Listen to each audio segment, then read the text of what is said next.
If you are running a cheap car and you are worried the M.O.T. tester is going to fail your tires, here is one simple tread check you can do on your driveway using the built-in wear markers. Look into the main grooves of the tire and find the small raised blocks that sit between the tread. These are the tread wear markers.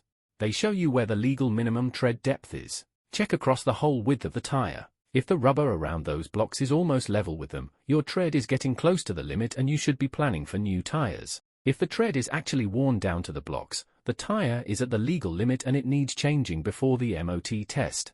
If you have a tire depth gauge, that will give you a more accurate reading, but these wear markers are a quick way to see when a cheap daily car is getting a bit too low on tread. On a cheap daily car it is usually worth replacing tires a bit earlier so you keep decent grip in the wet and do not risk an easy M.O.T. fail. If this quick guide helps you, please hit like and subscribe for more simple checks for cheap cars and M.O.T. tests. For more tire checks, including sidewalls, cracks and tire age codes, watch my full video on tire problems before your M.O.T. so you are not stuck with a surprise bill.